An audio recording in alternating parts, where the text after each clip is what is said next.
The first thing I registered was the cold. A deep, bone-aching chill that seeped through the thin blanket and into my very marrow. Then came the voice, sharp and impatient, cutting through the fog of my consciousness. "Come on, Alicia. Drink this soup." My eyes snapped open. The world swam into focus, a grim tableau I had lived through once before. The crumbling mud wall, the tattered calendar pinned to it, December 29, 1977. The portrait of the great leader stared back at me, impassive and faded. A wave of dizzying, impossible understanding washed over me. I had been here. I had died here in a life of gilded misery. I was back. Reborn on the day that had shattered my first fate. The woman holding the bowl of soup was my mother, Suman. She pushed open the drafty wooden door and a gust of icy wind swept into the broken-down house, making me shiver. My heart clenched, not with love but with a cold, familiar ache. I knew this soup. I knew what was in it. I could never forget what had happened on this day in my past life. Back then, I had just received my admission letter to the Institute of Technological Sciences, Department of Electromechanical Engineering. I was the first in our village to be accepted into such a prestigious program. But my mother's ambitions for me were far smaller and infinitely more cruel. A wealthy but repulsive old man in our town, a lumbering brute named Balthazar, had seen my younger sister, Chloe, while collecting ration coupons. He became obsessed. He offered my mother 30 yuan, a fortune to our impoverished family, for her hand. My mother, greedy for the money but unwilling to part with her favorite, decided I would be the sacrificial lamb. I remembered clutching that admission letter, my knuckles white, falling to my knees and kowtowing until my forehead was raw and bleeding. I had begged her. "Please, Ma, let me go to school. I will study hard. I will make so much money I'll give you and the family a good life. I promise." She had merely sneered, her face a mask of contempt. "I've suffered enough raising you. Don't think I'll waste more money on your education. You're marrying Balthazar. Those 30 yuan will buy us peace and a proper dowry for your sister." That very same day, a well-dressed young man had arrived in the village. He was a matchmaker for a high-ranking city official, a war hero named Commander Kalen Vance. The man came from a powerful, prestigious family but was said to carry psychological scars from his missions, making him difficult and picky. His parents believed city girls were too fragile for him and sought a pretty, capable rural wife who could manage his temper. They even offered to support her through college. The matchmaker had told my mother, "Both your daughters are lovely. Just choose the one who is more sensible." To my mother it was like winning the lottery twice. She immediately pushed Chloe forward. And to ensure I wouldn't be a complication, she drugged my soup. That night, Balthazar carried my unconscious body away. By the time I woke, it was too late. My future had been stolen, and Chloe had taken my place at the institute, destined to marry Kalen Vance. Now, staring at the steaming bowl in my mother's hands, at the face of the woman who had bartered my life away, a steely resolve settled within me. "I'm not drinking it," I said, my voice colder than the winter air. Her eyes widened in shock, then narrowed with fury. "Drink it," she snapped, stepping forward and trying to force the bowl to my lips. A lifetime of pain and resentment tightened in my chest. I pushed her hand away, the soup sloshing over the rim and sizzling on the cold dirt floor. In a fit of rage, she raised her hand to slap me. "Don't be so ungrateful." I caught her wrist midair, my grip surprisingly strong. I held her furious gaze. "I won't let you ruin my life again. I'm not getting married. I'm going to college." Her mouth opened, ready to unleash a torrent of curses, but just then Chloe burst into the room. She grabbed our mother's arm, pulling her back. "I'll marry him," Chloe declared, her voice dripping with a false sense of martyrdom. She shot me a glance, and in that moment I saw it. A sharp, calculating glint that didn't belong to the naive girl she was supposed to be. He had come back to. My mother was stunned into silence. Her favoritism for Chloe was so profound she couldn't comprehend this sudden reversal. I played along, feigning concern. "Chloe, are you insane? That's Balthazar, the most infamous old bachelor in town." My mother turned on me, her confusion finding a familiar target. "The city officer's last name is Vance. Kalen Vance. He lives in a big house, has power, influence, and money. His family will pay for your college. Once you graduate, you'll marry him and your life will be set." At the mention of Kalen Vance, Chloe's face paled, then flushed with a complex, twisted emotion. She was terrified of reliving the miserable marriage she remembered. "I don't want to talk about it," Chloe said impatiently. "Mom, just stay out of it. Trust me, life with Balthazar will be better. Let Alicia marry Kaylin Vance." She gave me a smug, triumphant look, believing she had outmaneuvered me and secured the wealthy, stable future she thought was her right. As if on cue, Balthazar swaggered in, his grin revealing stained teeth. Chloe didn't even flinch. She walked out with him without a backward glance, a queen ascending a throne she believed was made of gold, not realizing it was rotten to the core. My mother, now fuming and with only one daughter left to monetize, snatched my admission letter from where I kept it hidden. "You're going to the city with the matchmaker right now? Forget school. You're marrying Commander Vance immediately." She tore the precious paper to shreds before my eyes and tossed the pieces into the fire pit by the Kong bed. I watched the flames lick at my dreams, turning them to ash. The sight didn't break me, it forged me. I had no choice now. My only path to an education led through Kaylin Vance. That afternoon I left with the matchmaker, a man named Liam, without a shred of attachment to the home that had never been a home. We traveled to the city and arrived at the Vance family's old residence. It was a large, imposing house, inherited from older generations, its grandeur slightly worn by time but still radiating an air of unshakable dignity. Liam and I stood in the center of the spacious, sparsely furnished living room. When Kaylin Vance walked in, the air shifted. He was tall and straight-backed, his posture rigid with military discipline. His face was handsome but etched with a permanent sternness. His sharp, intelligent eyes locked onto me, studying me for a long, unnerving moment before his tightly pressed lips finally parted. "Alicia." His voice was a low baritone, devoid of warmth. I simply nodded. Liam stepped forward, his face creased in a flattering smile. "Alicia is well known in our village, Commander Vance. Hardworking, capable and very sensible. She's beautiful too, just not dressed up. She even studied in secret and got into the Institute of Technological Sciences. Smart girl. You'll have smart kids with her." Kaylin waved a hand, cutting him off. His impatience was a palpable force. "I'll figure something out about your request to return to the city. Thanks for handling this." He glanced at me, then back at Liam. "You can go." Liam, no fool, knew a dismissal when he heard one. "I'll be troubling you then, Commander Vance. I'll head back to the village." He scurried away, leaving me alone with the intimidating man who held my future in his hands. Once we were alone, my nervousness spiked. I had to ask. For my future, for my very soul, I had to.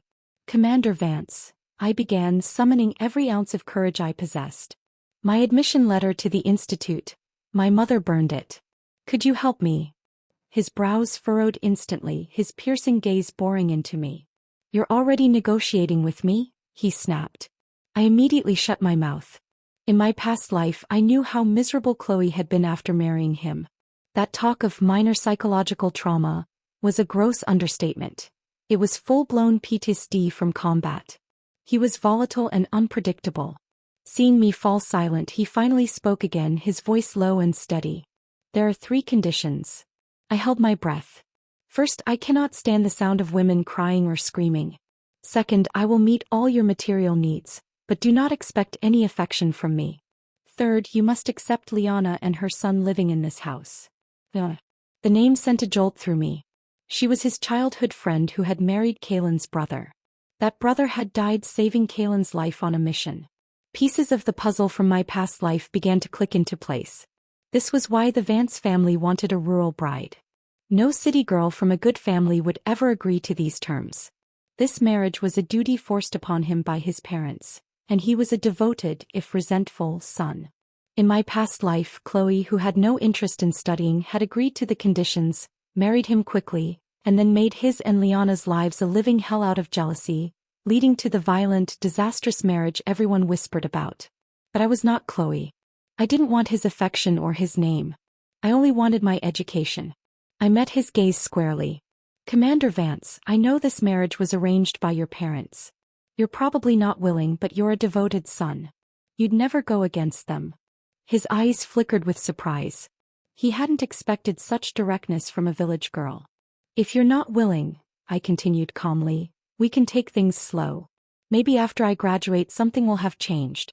Maybe we won't have to go through with this marriage at all. He was visibly shocked now. He had assumed I would cling to this opportunity no matter the cost. He had no idea I'd already lived a whole life and knew better than to rely on a husband for my worth. My admission letter was burned, I pressed on. If you're willing to help, if you could vouch for me to the school. I just need the chance to study. That gives you 4 years before any marriage. You can use that time to figure out what you truly want. I don't think your parents will pressure us in the meantime. Kalen stepped forward, closing the distance between us. His presence was overwhelming. Alicia, he said, his voice dangerously quiet. Are you trying to back out of the engagement? Or is it that you can't accept one of the 3 conditions? Is this your way of threatening me? He didn't give me a chance to answer. Which one is it you can't accept? He demanded. Liana, there's nothing between us. If you want to be part of the Vance family, you'll need to have some tolerance. He was pressing me and I could see genuine anger simmering beneath the surface. I didn't understand it. I was offering him a way out. I was trying to form a response when a sharp, cheerful voice rang out behind me. Kalen. I turned to see a stunningly beautiful woman walk in, her smile glowing. She held a little boy's hand, and her eyes were full of open affection as she looked at Kalen for a long moment before turning to assess me from head to toe. This was Liana. Kalen's tense expression immediately softened at her arrival. This is Alicia, he said blandly. She's from the countryside. Liana's smile faltered for a fraction of a second before she recovered and offered me her hand. Hi, I'm Liana. Before I could take it, Kalen gently pulled her back. She just came from the village. Her hands are dirty from farm work. The little boy, Evan, climbed onto Kalen's lap. Daddy Kalen, Mommy Liana, can we go to the amusement park now? Kalen nodded, his attention fully on them. All right, let's go.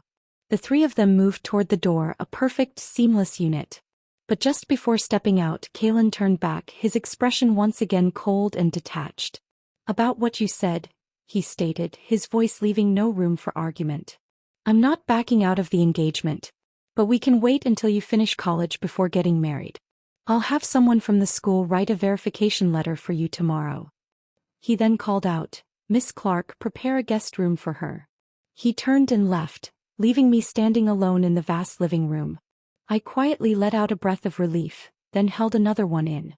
I could finally go to school. But a knot of apprehension tightened in my stomach. He had agreed to my request, yet his final words echoed with a strange sense of possession. I'm not backing out of the engagement. What exactly had I gotten myself into? A strange quiet settled over the Vance house after Kalen left with Liana and the boy. Miss Clark, a stern-faced woman in her 50s, showed me to a small, sparsely furnished room in the back of the house. It was clean, but it felt more like a servant's quarters than a guest room. A single bed, a worn wooden dresser, and a small window overlooking a barren courtyard. It was a world away from the opulent mansion I had inhabited in my past life, but it was a sanctuary. It was mine. I sat on the edge of the hard mattress, the events of the day crashing down on me. The rebirth, the confrontation with my mother, Chloe's shocking decision, the ashes of my admission letter, and now this. A temporary refuge in the lion's den. My body trembled with a mixture of exhaustion and adrenaline. I had done it. I had altered the first crucial step of my destiny. I was in the city and I was going to school. The relief was so profound it brought hot tears to my eyes, but I viciously blinked them away. Crying was a luxury I couldn't afford, especially in a house where the master couldn't stand the sound of it. The next few days passed in a blur. True to his word, Kalen had a verification letter sent to the institute.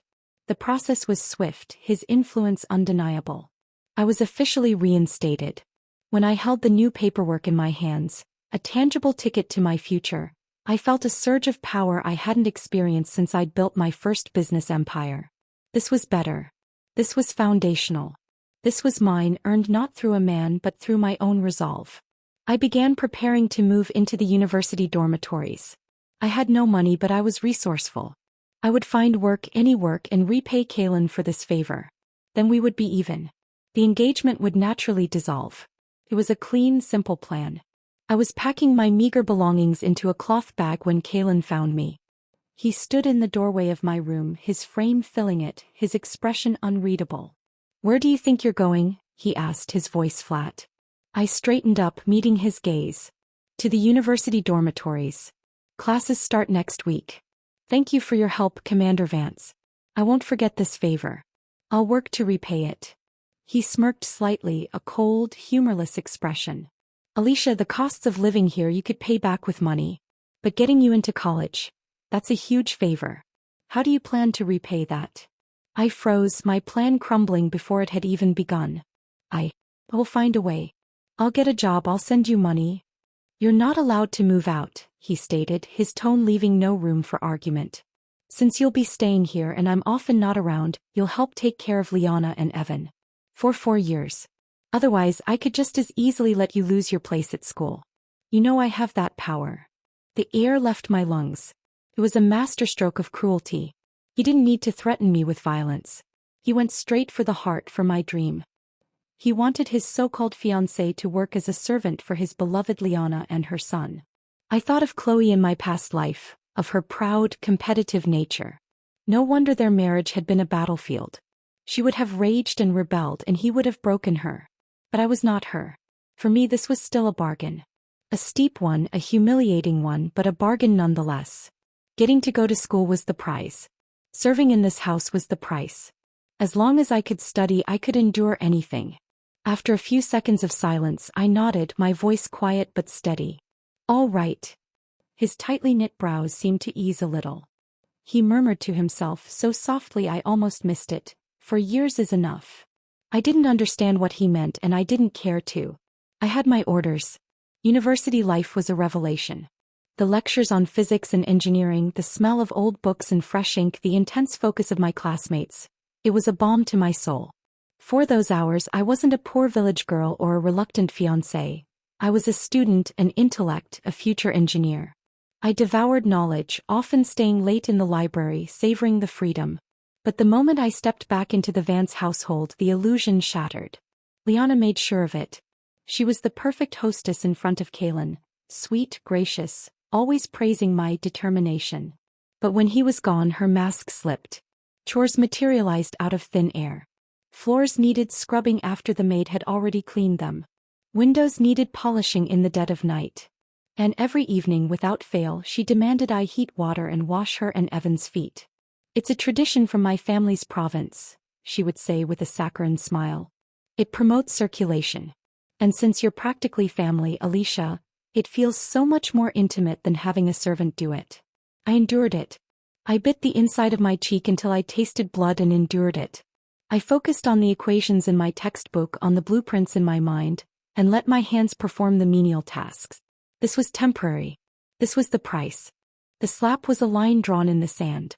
The Cold War in the Vance household deepened into a permafrost. I spoke to Kaylin only when necessary, my words clipped and formal. I performed the chores Liana assigned with a silent, robotic efficiency that seemed to irritate her more than open defiance. My life became a triangle of points. The university, the repair shop, and my small room, which I now thought of as my cell. I threw myself into my studies with a ferocity that caught the attention of my professors. I was no longer just a student. I was a woman building her arsenal. In my second year, I began representing the university in national engineering competitions. I won my first championship in electromechanical design, my name printed in newspapers, my photograph, a serious-faced young woman with a determined glint in her eye, appearing in academic journals. It was a small, quiet fame, but it was mine. My advisor, Professor Marin, a brilliant and kind-hearted man with spectacles perpetually perched on the end of his nose, saw how hard I was working. He knew I juggled classes with a part-time job. Alicia, he said one day after I'd aced a particularly brutal midterm, the university has research grants for promising graduate students. I'd like you to join my project. Comes with a stipend. It's not much, but it's more than you're making fixing radios, and it will look excellent on your record. It was a lifeline. I accepted with a gratitude that nearly brought me to tears. For the first time I was being recognized for my mind, not my utility as a bride or a servant. The research grant, though modest, meant I was slowly, painstakingly, building a financial escape route. Kaylin's parents, who lived in a modern apartment across the city, began to hear about my achievements. They started visiting the old house more frequently. Mr. Vance was a retired general, A man of few words with a stern demeanor that mirrored his son's, but his eyes held a keen intelligence. Mrs. Vance was elegant and gentle, her kindness a stark contrast to the coldness of her son's household. They treated me with a warmth that felt foreign and unsettling. They praised my diligence, my modesty, my good sense. They saw me as the perfect, respectable daughter-in-law, a stabilizing influence for their troubled son. Their affection was a weight on my conscience. They had no idea that the moment I had enough money saved, I intended to break their son's heart, or more accurately his pride, and vanish from their lives. I continued to refuse any allowance from the Vance family. Every yuan I earned myself was a thread in the rope I was weaving to lower myself from this gilded cage. I started making concrete plans to move into the graduate dorms at the start of my 3rd year. With Professor Marin's support and my growing academic reputation, I felt confident that even Kaylin couldn't easily sabotage my education if I left. It was at this precipice of my escape, when the tension between me and Kaylin was a tangible, icy force in the house, that my past came crashing back to my doorstep. My mother, Suman, and my sister Chloe showed up. I was in the courtyard reviewing a complex set of schematics when I heard the commotion at the gate. Miss Clark was trying to block their entry, but my mother's shrill voice cut through the air like a scythe. I have every right to see my daughter. She's living in sin with that man. I demand to see her. I looked up, my blood running cold. They looked ruined. Chloe, who had always been the pretty one, was a ghost of her former self. Her face was pale and thin, a tapestry of yellowing bruises. Her eyes, once bright with cunning, were now hollow and beaten. She looked a decade older. My mother's greed had hardened into a desperate, frantic avarice. Kaylin, hearing the noise, emerged from his study, his expression thunderous. For the sake of appearances, I temporarily shelved my hatred and went to stand beside him. "Commander Vance," my mother simpered, her tone shifting instantly to one of groveling respect the moment she saw him. "We were just in the city and thought we'd visit our Alicia." Chloe's eyes darted between Kaylin and me, and I saw the storm of resentment and disbelief in them. She was taking in the solid, well-built house, my clean, simple clothes, the quiet dignity of my posture. It wasn't the life of luxury she had imagined, but it was stable. It was safe. Compared to the hell she had clearly been living in, it was a palace. I didn't know why, but as my mother prattled on, Kaylin's arm came up and rested, with a surprising possessiveness, around my waist. The gesture was so unexpected, so at odds with our reality, that I stiffened. But I saw its effect on Chloe. Her face twisted with a jealousy so pure it was almost fascinating. As soon as they were seated in the living room, my mother got to the point. "Commander Vance, are you two still not planning to get married? My daughter's been living here all this time. No certificate, no ceremony. People are starting to talk." I opened my mouth to speak, to tell her it was none of her business, but Kaylin beat me to it. He squeezed my waist gently, a silent command to be quiet. "Of course we'll get married," he said calmly, his voice smooth as polished steel. "But not yet. I respect Alicia's wishes. She wants to wait until after she graduates." The lie was so effortlessly delivered it stole my breath. My mother was momentarily silenced. When she realized the delay was my doing, she turned on me, her finger jabbing toward my face. "Shameless girl.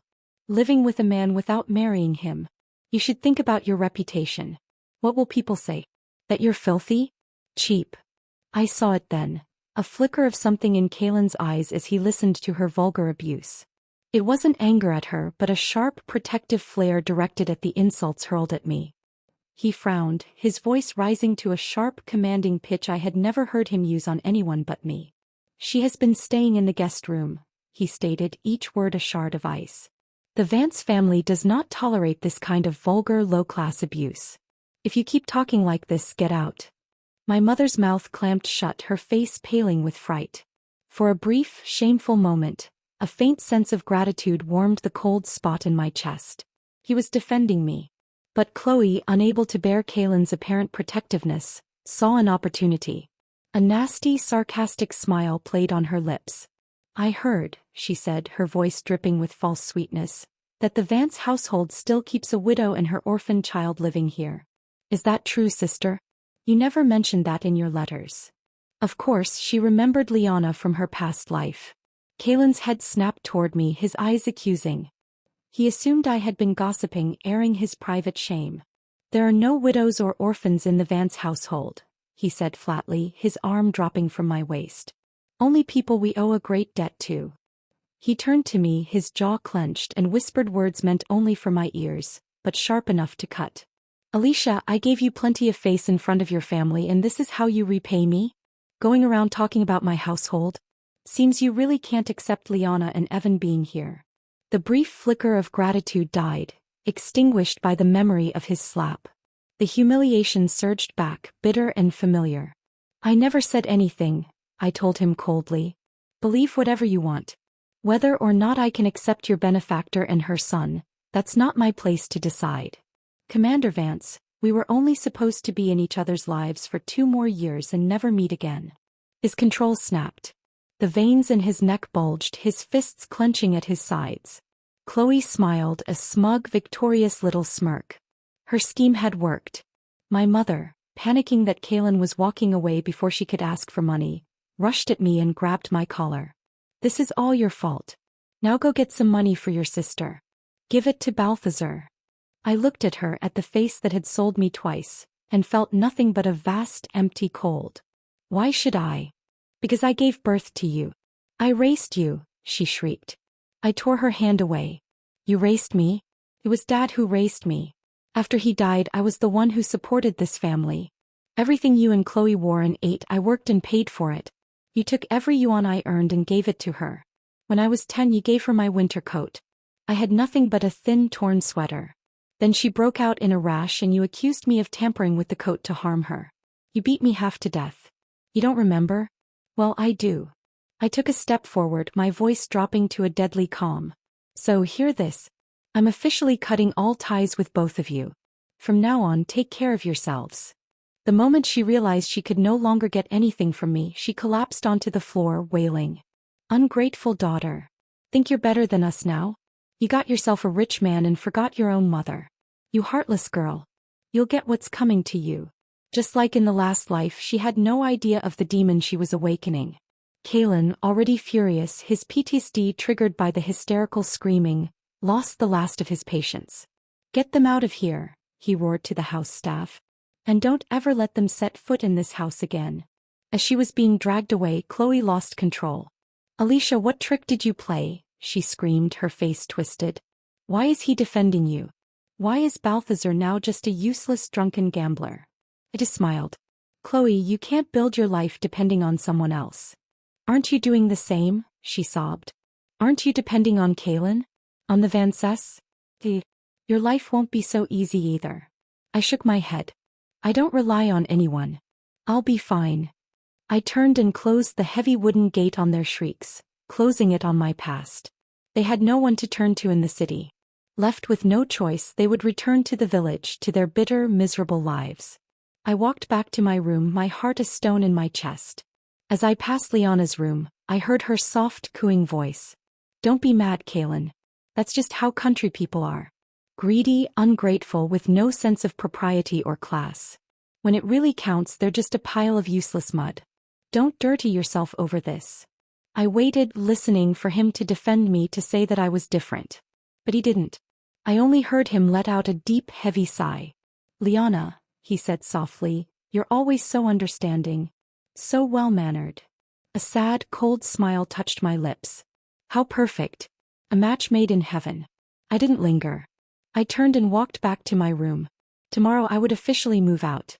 I moved out the next day. The graduate dormitory was a stark, shared room with peeling paint and iron-framed beds, but to me it was a palace of freedom. The air smelled of chalk dust and ambition, not the cloying perfume of Liana's manipulations. For the first time since my rebirth, I slept through the night, the deep, untroubled sleep of someone who owns nothing but themselves. It took Kaylin a week to realize I was gone. I was leaving my advanced thermodynamics lecture, my mind buzzing with equations, when a junior student tapped me on the shoulder. Alicia, there's a man at the main gate asking for you. He looks important. My stomach tightened. I knew who it was. I walked to the campus entrance, my steps measured, and saw him leaning against a military green jeep, a cigarette smoldering between his fingers. He looked out of place amidst the youthful energy of the students, A storm cloud on a clear day. The moment he spotted me, he crushed the cigarette under his heel and strode over. "Come back with me," he said, his voice a low command. No greeting, no preamble. I stopped a few feet from him, a safe distance. "That won't be necessary." His jaw tightened. "You promised to take care of Liana and Evan for 4 years. "I'll find another way to repay what I owe you," I said, my voice steady despite the frantic beating of my heart. "But I can't take care of them. There are so many servants in that house. Why do you need to use that mother and child to punish me? Why?" I stared directly at him, finally asking the question that had haunted me for 2 years. Kalen looked at me, and for a fleeting moment, I saw something vulnerable flicker in his eyes. His lips parted as if to speak, but the words seemed to die in his throat. I pressed on, my tone sincere. "If you really care for her, why not speak to your parents? Fight for your happiness. There's no need to keep punishing yourself and others." It was heartfelt advice, but he took it as a challenge. He bristled, his momentary vulnerability vanishing behind a wall of anger. "I've told you over and over," he snapped. "Liana and her son are the family of the man who saved my life. The Vances owe them. It's only right that we take care of them." I looked at him, seeing not just the stern commander but the trapped man underneath. "Everything you've done for her," I said softly. "Are you sure it's just repayment? Or are you using the idea of gratitude to justify what you really feel inside?" His face flushed a dark red. He pointed a finger at me, his composure cracking. "You're a college student now, even if you came from the countryside. Why are you still so narrow-minded, like some ignorant village woman?" The absurdity of his insult, the sheer hypocrisy, broke something in me. For the first time I spoke to him not as a subordinate but as an equal. "Kalen Vance," I said, my voice clear and firm. "First of all, I have no feelings for you, so it's not about being jealous of Liana or not accepting her. Second, yes, I came from the countryside, but people from rural places are still people. Some are good, some are bad, just like city folks. You don't have to keep using where I'm from as a weapon to shame me." I took a step closer, my gaze unwavering. "And finally, even if I'm not much, I'm honest. I know what I want and what I don't. Unlike you, who says one thing and feels another, you deceive yourself and hurt everyone around you in the process. Kalen Vance, a person can't be too greedy. You can't have everything." I expected an explosion of rage. Instead, I watched his clenched fists slowly loosen.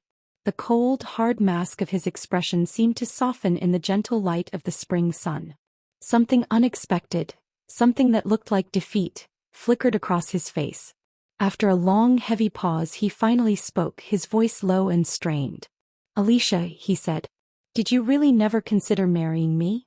The question stunned me into silence. I hesitated, searching his face for mockery, but found only a raw, unsettling intensity. That brief silence seemed to darken his expression further. He suddenly reached out and grabbed my arm, his grip like iron. The pain shot through me. I tried to pull away.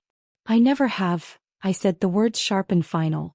"I've never once thought about marrying you." He roared, the sound raw and desperate. "Don't you dare say never again." I had never seen that kind of fury in his eyes, a fury that seemed born of pain. For a split second I wondered if he truly had feelings for me, but I quickly crushed the thought. It was ridiculous. The tenderness he showed Liana was something he had never ever bestowed upon me. I pulled my arm free. "Goodbye, Kalen." I turned and walked back through the university gates, leaving him standing there. I didn't look back. After that, he started showing up at the university with a frustrating regularity, always with an excuse. He'd bring books he thought I might need or news of my mother and Chloe. They had returned to the village, locked in a cycle of blame and misery. But every conversation inevitably circled back to Liana and Evan, to his burdens, his debts. I began to actively avoid him. The debt I owed him for my education and the guilt I felt about the impending broken engagement, I decided to repay to his parents instead. I knew they were lonely. They disapproved of how Kalen kept Liana so close, and they rarely visited the old house. I started using the money from my research grant to buy them small, thoughtful gifts. A warm shawl for Mrs. Vance, a new set of calligraphy brushes for her husband. On weekends I would visit their apartment, drink tea with them, watch television, or listen to Mr. Vance's stories of his military days. I saw the genuine affection in their eyes, and it made my plan to leave their son feel like a betrayal. But I had to be true to myself. As my final year of undergraduate studies neared its end, Mr. Vance celebrated his 60th birthday. They insisted I come to the old house for a family dinner to celebrate. I couldn't refuse. I spent a significant portion of my savings on a fine bottle of aged Baijiu for him and prepared to face the lion's den one more time. I helped their cook, Mrs. Wong, in the kitchen. Mrs. Vance had once mentioned she loved my sweet and sour ribs, so I focused on preparing the dish perfectly. Meanwhile, in the living room, I could hear Liana's tinkling laughter, her voice sweet as honey as she coaxed Evan to call Mr. and Mrs. Vance grandpa and grandma. They humored her politely, but I could feel their reserve. Everything was fine until we sat down to dinner. The table was laden with food. Mrs. Vance took a bite of the ribs and smiled at me. "Perfect, Alicia. Just the right balance." Suddenly, Liana let out a dramatic, piercing scream. "A cockroach. There's a cockroach in the sweet and sour ribs." The room fell silent. And in that moment it clicked. I remembered Evan running in and out of the kitchen earlier, something he'd never done before. The cockroach had been planted. Liana had used her own son to sabotage me. Kalen frowned at me, his expression one of immediate disappointment. "It's your idea to help cook for my father's birthday, and this is the result?" Liana immediately stood up, grabbing the dish. "Oh, Kalen, don't blame Alicia. He worked so hard all night. Even if she didn't do a perfect job, she tried her best. Her performance was flawless." I couldn't stomach it anymore. I let out a cold, sharp laugh.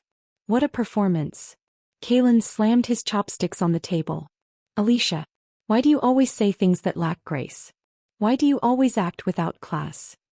I took a deep breath, ready to defend myself, but Mrs. Vance spoke first. She had been watching Liana, then Evan, then her son, and finally me. He saw the whole picture. "Why are you yelling at Alicia?" she snapped at Kalen, her voice sharp. "If you've got such high standards, go make something yourself. All you do is bully her when it's time to eat." I hadn't wanted to cause a scene, especially not on Mr. Vance's birthday. But Kalen wouldn't let it go. Stung by his mother's rebuke and spurred on by Liana's act, he muttered the words that broke the last tie. "She's right," he said, his voice low and venomous, his eyes on me. "You'll always just be a pile of mud from the countryside." The words hung in the air, final and absolute. He had joined Liana in humiliating me. Well, if I was so lowly and unwelcome, there was no need to cling to this charade any longer. I set my chopsticks down carefully and stood up. I bowed deeply to Mr. and Mrs. Vance. "Thank you, Uncle and Auntie, for all your kindness. Without you, I wouldn't have made it into the city." Then I turned to Kalen. "And thank you, Commander Vance, for helping me prove myself and giving me the chance to attend university." I looked him directly in the eyes, my voice clear and calm in the tense silence. "I've thought about it, and I believe the best way to repay your kindness is not to marry you. So you and Liana can finally be together the way you've always wanted." I turned back to his parents, my heart aching for them. "Uncle, Auntie, please consider this a formal request." I respectfully asked to dissolve the engagement between Kalen and me. "I'd still be honored to be like half a daughter to you if you'll have me. But not being able to become your daughter-in-law in this life, that's my loss. I hope you will give me your blessing." Mr. and Mrs. Vance were stunned into silence. Kalen's face was a thundercloud of fury and humiliation. He let out a cold, harsh laugh. "Fine," he bit out. "The engagement is off. Effective immediately." He turned his glare to Liana, then back to the room, a man cutting off his nose to spite his face. "I'm going to marry Liana."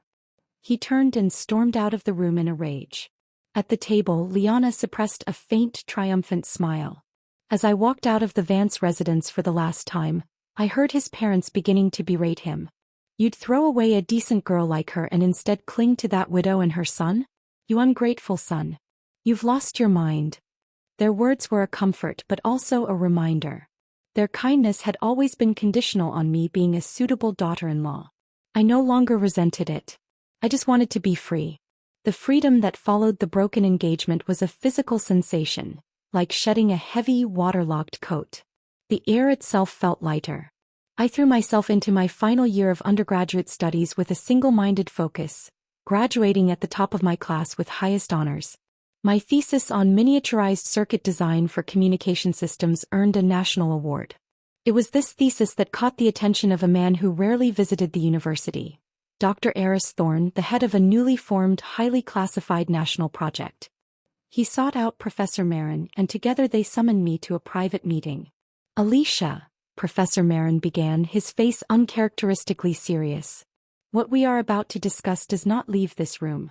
Dr. Thorne represents the Ethelgard Initiative. The name sent a thrill through me. It was a whispered legend, the country's most ambitious aerospace program, aimed at achieving manned spaceflight. Dr. Thorne, a man with sharp eyes and a no-nonsense demeanor, studied me. Your work is exceptional, Ms. Chin. Unconventional but brilliant. We are assembling a team of the brightest young minds in the country, those without deep political ties or family obligations. People who can disappear into the work. We believe you are one of them. He slid a thick document across the table. It was a confidentiality agreement. The work will be at a remote base in the southern desert. You will have no contact with the outside world for extended periods. The pay is modest, the conditions are austere, but the mission is everything. You will be working on the systems that will take a citizen of our nation into the stars. My heart hammered against my ribs. This was it. This was the purpose that had eluded me in both my lives. It wasn't about wealth or status. It was about legacy, about pushing the boundaries of human achievement. It was a world away from the petty dramas of the Vance household, a universe away from the greedy schemes of my mother and Chloe. I didn't hesitate. I picked up the pen and signed my name. 1 month later, as one of only 3 graduates selected from the entire country, I boarded a windowless military transport plane. I disappeared from the capital, my existence erased from all public records. I was now simply Engineer Chin, designation A7. The base in the south was a city carved into the desert, a labyrinth of concrete bunkers and hangars buzzing with a quiet, intense energy. My life became a rhythm of calculations, simulations, and grueling physical tests. We worked 16-hour days, fueled by bitter coffee and a shared, burning dream. The vast, star-choked desert sky was our canvas, and we were learning to paint on it with fire and metal. I had no time to think of Kaylin, of Liana, of my past life. I was consumed by the present, by the intricate dance of physics and engineering that was the launch vehicle. I specialized in guidance systems, my fingers flying over schematics, my mind solving problems that had stymied engineers twice my age. Here my past was irrelevant. My gender was irrelevant. All that mattered was the sharpness of my mind and the steadiness of my hands. I learned later that Kaylin had indeed tried to find me. Professor Marin told me in one of his rare, heavily censored letters that Kaylin had shown up at his office, desperate, demanding to know where I had gone. The professor, bound by the State Secrets Act, had only said, "She's gone south." Somehow, using his military connections, Kaylin had managed to locate the general region of the base. He showed up at the outer perimeter, storming past the first checkpoint, shouting my name. The security team, elite soldiers who reported only to the initiative, detained him immediately.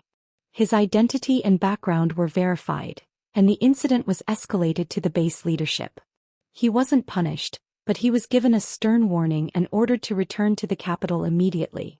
His attempt to reclaim a ghost had only highlighted how completely I had vanished from his world. Years bled into one another.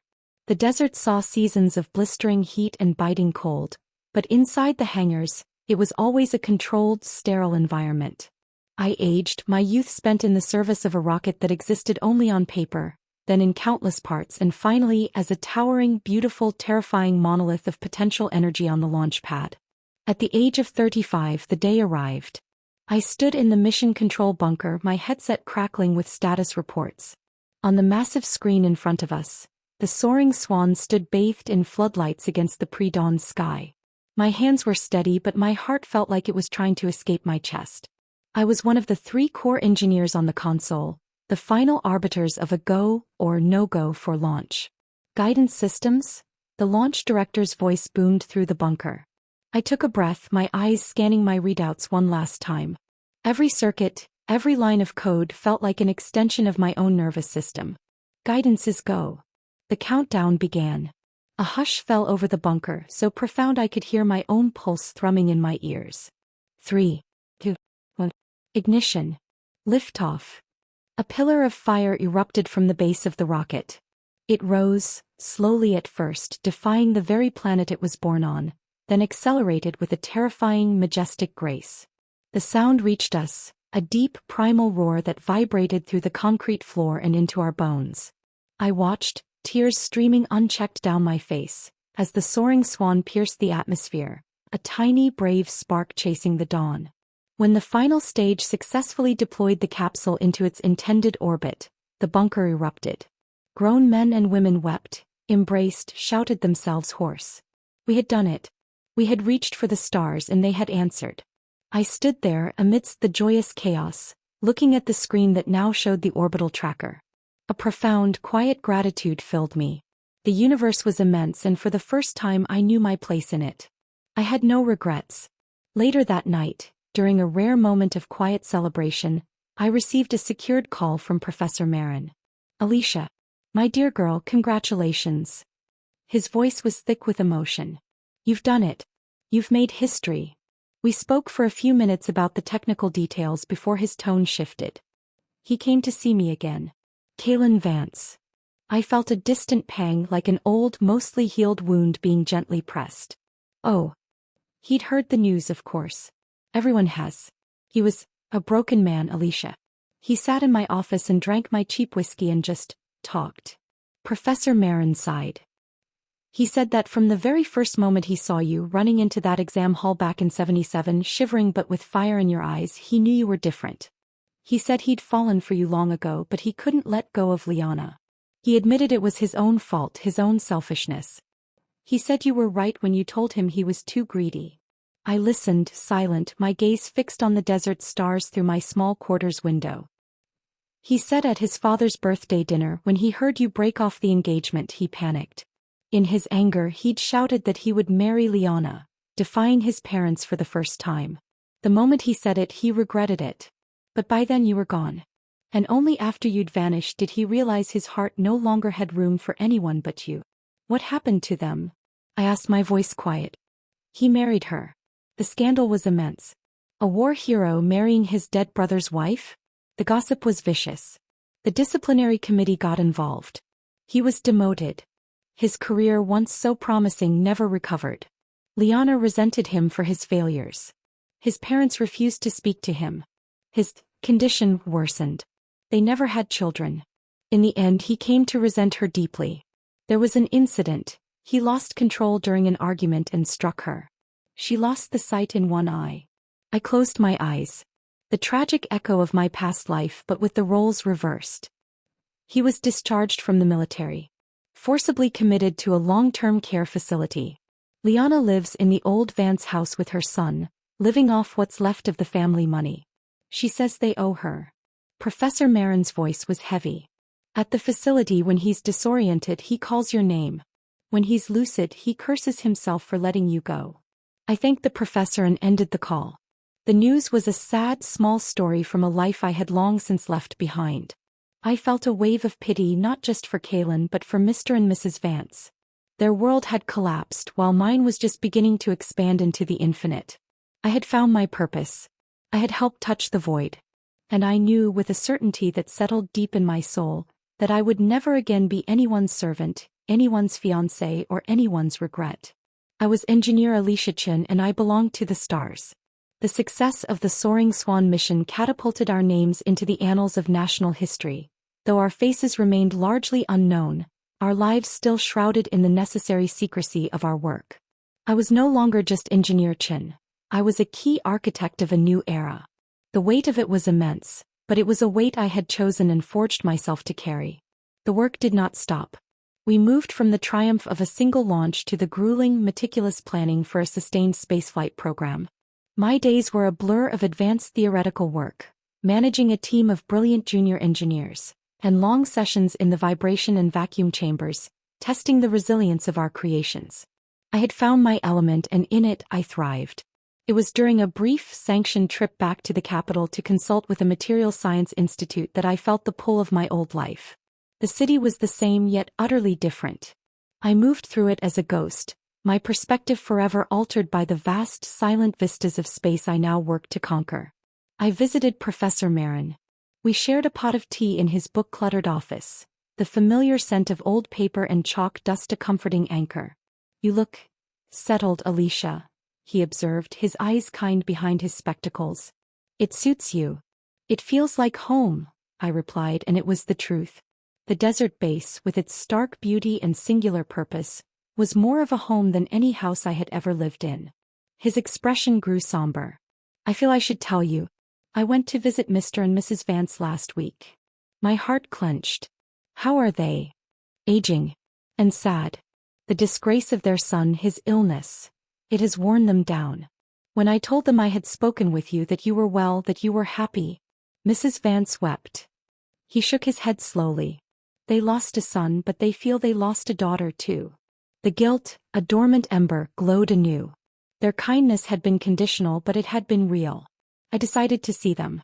Their apartment felt smaller, dimmer. Mr. Vance's posture was still straight, but it was the straightness of a weathered fence post, holding on against the wind. Mrs. Vance's elegance was frayed at the edges, her eyes shadowed with a grief that had become a permanent resident. When I walked in, their faces lit with a fragile, heartbreaking hope. Alicia, Mrs. Vance breathed, rushing forward to take my hands. Her grip was surprisingly strong. Look at you. We sat and they asked about my work in the vague, respectful way people did when they knew they couldn't know the details. I told them I was well, that I was proud of what I was doing. I could see the pride in their own eyes, mixed with a profound regret. He asks for you, you know, Mr. Vance said abruptly, his voice gravelly. At the home. In his clearer moments. It's the only thing that seems to calm him. I nodded, unsure of what to say. The conversation was a minefield of unspoken sorrow. As I was leaving, promising to visit again when I could, I encountered a familiar figure in the hallway. Liam, the matchmaker who had brought me to the Vances all those years ago. He was older, grayer, but his eyes still held their shrewd glint. Alicia Chin, he said, a slow smile spreading across his face. Or should I say the famous engineer Chin? The whole country is singing your praises, even if they don't know your name. Mr. Liam, I greeted him politely. He fell into step beside me as I walked toward the street. I was just visiting the old Vances. A tragedy, what happened to their boy. He shook his head, then glanced at me sideways. He was very taken with you, you know. From the very beginning. I remained silent, unwilling to tread this well-worn path again. After I introduced you, Liam continued, he was very pleased. He helped me get my city registration sorted not long after. But he made me promise not to tell you. He said you needed to be tempered. His word.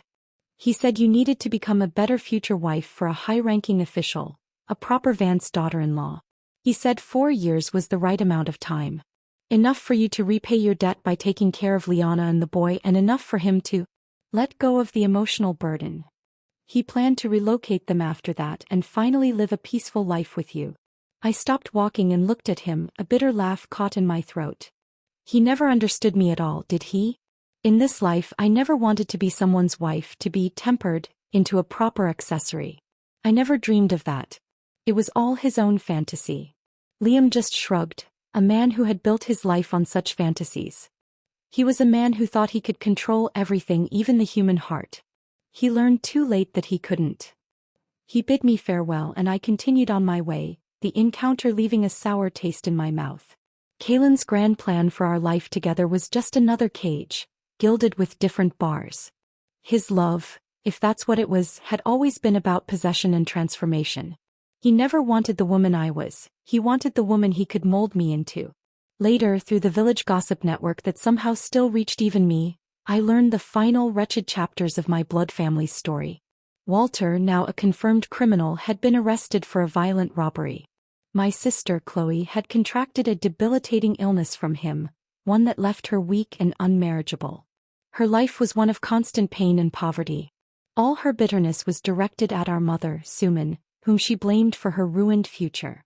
The gossip said that when they saw me on national television during the state commendation ceremony for the space program, a brief, formal shot of our team standing at attention, red flags waving, streamers flying, the applause of the nation thundering around us, they couldn't believe their eyes. My mother, the story went, had screamed at Chloe, her voice shrill with a lifetime of frustration and blame. That should have been you. That shining life should have been yours if you had only listened to me. What she never could grasp, what Chloe in her misery refused to see, was the fundamental truth I had carved into my soul. In any life, through light or darkness, you must steer your own course. If you hand your fate over to others, to a mother, to a husband, to a gambler, you surrender to whatever current they choose. They had spent their lives resenting me, blaming each other, and together, they withered away in that small, forgotten village, their lives a monument to bitterness. As for me, my life was only just beginning to open up into its fullest potential. Back at the base, a colleague, a quiet and brilliant propulsion specialist named Dr. Julian Thorne, the nephew of Dr. Eris Thorne, began to spend more time at my side. Our conversations, once strictly professional, began to linger on personal philosophies, on dreams that stretched beyond the next launch cycle. One evening, standing on a rocky outcrop beyond the perimeter fence, watching the sunset paint the desert in shades of fire and violet, he confessed his feelings for me. "I admire you, Alicia," he said, his voice steady but his eyes nervous. "Not just your mind but your strength. Your unwavering sense of self." I looked at him, at the honest affection in his face, and I knew I could accept it. But on my terms. "Julian," I said, turning to face him fully, "I accept your regard. But you must understand. I will continue to strive for my dream. I will dedicate my life to this great mission. I will leave my footprints on that long and difficult path. I will not be tied down by domestic trivialities. I will not be defined by traditional roles. I cannot be a conventional wife." He simply nodded, a slow, sure smile spreading across his face. "I know. That is exactly what I admire about you. And I will be there by your side, supporting you every step of the way. We can build a life within this life we've chosen. In this life, I, Alicia Chin, belong to no one but myself.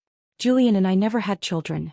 We spent our lives together, side by side, two bright flames feeding the same great fire, contributing everything we had to the boundless frontier above us. We moved in rhythm with the times, creating with joy and determination a world that changed by the day, full of new life and energy. We shed sweat and tears, stayed through the darkness, and welcomed the sunrise. We bore witness to each launch that reached for the moon and every satellite that pierced the sky. As we looked up into the vast universe, a shared, silent understanding passed between us. I felt no regret in this life. Decades flowed like sand through an hourglass. The remote desert base became the true center of my world, a place of sun-bleached concrete under an endless sky, where the air hummed with the quiet energy of monumental work. Julian and I built a life there, a partnership forged in shared purpose and mutual respect. Our home was a small, Spartan apartment on the base, its shelves overflowing with technical manuals and its walls adorned with photographs of launch trails against the pre-dawn darkness. It was a life of the mind and the spirit, and it was profoundly fulfilling. We led the team that developed the first reusable rocket stages, a breakthrough that turned science fiction into routine. We watched as our probes ventured to the moon and Mars, their successes feeling like personal victories, the fulfillment of a promise we had made to ourselves and to the stars.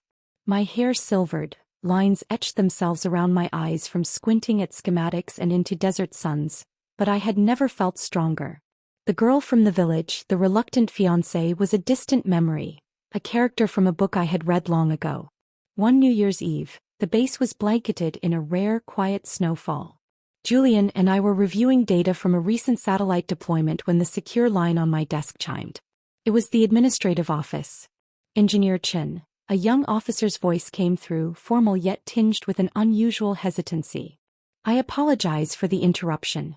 We've received a relayed call from the Serenity Meadows long-term care facility. A patient there, a Mr. Kalen Vance, is nearing the end. He has been asking to see you. He says it's his final wish." The name landed not with a shock, but with a soft, sad thud, like a stone dropped into deep water. Kalen Vance. I had not heard that name spoken aloud in over 20 years. The ambitious commander, the tormented man, the ghost from my past, he was still there, a fading echo in a world I had long since left. I was silent for a long moment, the only sound the soft hum of the servers in the next room. "Thank you for informing me," I said finally. "I will need to consider this." I hung up and turned to Julian. He had heard enough of my past to understand. He looked at me, his gaze steady and supportive. "You should go," he said simply. "Not for him. For you." To close the circle. The next day I was granted a short leave. I boarded a military transport plane, the stark desert landscape giving way to the sprawling, smog-hazed city of my youth. The Serenity Meadows facility was a clean, sterile place that smelled of antiseptic and boiled vegetables. It was a world away from the vibrant, chaotic energy of the Vance house I remembered. A nurse led me to a private room. The man in the bed was a husk. The tall, straight-backed commander was gone, replaced by a frail, gaunt figure whose skin was stretched tight over prominent bones. His eyes, once so sharp and piercing, were cloudy and sunken. But they focused on me as I entered, and a flicker of recognition, of desperate clarity, lit their depths. "Alicia," he whispered, his voice a dry rustle of leaves. "Kaylin," I said, pulling a chair to his bedside. He struggled to sit up, his breath labored. The nurse adjusted his pillows, then discreetly left us alone. The silence in the room was heavy, broken only by the wheeze of his breathing. "December 29, 1977, he began, his voice gaining a sliver of strength as if he had been saving these words for this moment. "My unit was assigned to secure the first reinstated National College entrance exam. I was patrolling the exam site, and I saw a girl run in at the last moment. She was shivering from the cold, breathless. But there was a light in her eyes I'd never seen before. A fire." He paused, gathering his strength. "I fell in love with her at first sight. I did everything I could to keep her close. In my last life she was replaced by her sister. In this life I finally got her, but I was afraid." I listened, my hands folded in my lap, a strange calm settling over me. I was afraid she would leave the Vance family once she succeeded. I knew how much college meant to her, so I threatened her with it, forbidding her from moving out. But I was also afraid she'd turn out like her sister, bitter, arrogant, filling our marriage with misery. So I kept testing her, observing her, pushing her, trying to figure her out. His words came faster now, tumbling out in a rush of long-suppressed confession. It was all my fault. I was too greedy. I missed my chance. I pushed her away with my own hands. His voice dropped to a pained whisper. "All my life I've wanted to ask you face to face." He reached out a trembling, skeletal hand. The gesture was one of profound weakness, a stark contrast to the iron grip I remembered. "Alicia," he pleaded, his clouded eyes fixed on mine. "If Liana hadn't been there, would you have chosen me? Would there have been even the slightest chance you'd have stayed and spent your life with me?" His hand hovered in the air between us, a question mark etched in flesh and bone. I looked at him, at the ruin of the man who had once tried to shape my destiny. I saw the boyish hope warring with a lifetime of regret in his dying eyes. I thought of the long, winding path that had led me to the stars, of the life I had built with Julian, of the profound peace I had found in a purpose that was entirely my own. I opened my mouth to answer. To tell him the truth, that his question was based on a fundamental misunderstanding of who I was. That my path was never a choice between him and another, but a choice between his world and my own. But before a single syllable could leave my lips, his outstretched hand faltered. The last vestige of strength left him. His arm fell back onto the white sheets, limp and still. The desperate light in his eyes flickered and went out. His chest rose once, twice, and then was still. Kaylin Vance was gone. He had left this world without his answer. And as I sat there in the ringing silence, I realized that even at the very end he had never truly understood. The things he had clung to so tightly, his name, his status, his sense of obligation and possession, were the very things that had never held any importance for me. The blazing flame of ambition in my own heart, the drive to learn, to build, to reach for something infinite, had always burned brighter than any earthly attachment. That had been my truth. That was what had truly mattered. I stood up, my joints protesting slightly. I looked down at the peaceful, finally restful face of the man who had been such a tumultuous force in two of my lifetimes. I felt no anger, no bitterness, only a deep, oceanic pity. I pulled the sheet over his head and walked out of the room, out of the facility, and back into the crisp winter air. I did not look back. The circle was closed. The final thread tying me to that old life was severed. I returned to the base, to the hum of machinery and the vast, welcoming silence of the desert. Julian was waiting for me. He didn't ask what had happened. He simply took my hand, his grip warm and solid. That night we walked outside, away from the lights of the compound. The sky was ablaze with stars, clearer and brighter than anywhere else on Earth. I looked up at the constellations I knew so well, at the pinprick of light that was one of our satellites, a tiny man-made star I had helped place in the heavens. A profound sense of completion settled over me. Every choice, every struggle, every moment of pain and triumph had led me here, to this precise point under the infinite cosmos. I had loved, I had achieved, I had built a life on my own terms. I had reached for the stars and in doing so had found myself. I felt Julian's hand tighten around mine. We stood there for a long time, two small figures under the immense, beautiful sky, silent and complete. I had no regrets. The years after Kaylin's death were not an ending, but a quiet deepening. The frantic pace of breakthrough and discovery mellowed into the steady, powerful rhythm of mastery. Julian and I became the elders of the base, the revered first generation, to whom the bright-eyed new recruits looked for guidance. We wore our seniority not as a burden, but as a mantle of hard-won wisdom. Our legacy was no longer just in the rockets that flew, but in the minds we shaped. I took immense pleasure in mentoring young women engineers, watching their eyes light up with the same fire I had felt decades before. I told them, the only limits are the ones you accept. Your mind is your greatest asset. Never, ever mortgage it to anyone. Julian and I never felt the absence of children. The entire space program was our progeny, a sprawling, brilliant family of ideas and ambition. We watched with pride as our protégés took the helm, pushing the boundaries even further, planetary rovers, orbital laboratories, the first tentative plans for a lunar outfall that bore the fingerprints of theories I had drafted on a chalkboard 30 years prior. We retired on paper at 70, but in practice we simply shifted roles. We became consultants, visionaries. Our small apartment remained a hub, the place where engineers would come with their most intractable problems, knowing a pot of tea and a session with the old masters could often untangle knots that supercomputers could not. One afternoon we were visiting the main control center for the launch of Soaring Swan 7, a mission to establish a permanent communications satellite network. We stood at the back of the room, observers now. A young woman no older than I had been on that first fateful launch, was the lead guidance engineer. Her voice, calm and sure, echoed through the bunker. Guidance is go. The countdown began. Julian's hand found mine, his grip still firm. The familiar sequence played out. Ignition, liftoff, the triumphant roar. We watched the rocket climb, a bright scar against the blue, and I felt not the heart-pounding thrill of the first time, but a profound, settled joy. This was the continuum. This was the future, and we had helped build it. That night we sat on our small balcony, wrapped in blankets against the desert chill. The sky was, as always, a breathtaking tapestry of stars. Do you ever think about what might have been? Julian asked, his voice quiet. If you had taken a different path? I looked out at the constellations, at the steady, blinking light of a satellite we had launched a decade ago. I thought of the village, of the cold soup, of the ashes of my admission letter. I thought of the Vance house, of Liana's spite and Kaylin's tortured pride. I thought of my mother's screams and Chloe's bitter fate. Then I thought of my first circuit board, perfectly soldered. The smell of the lecture hall. The weight of the national championship medal around my neck. The deafening silence before that first liftoff.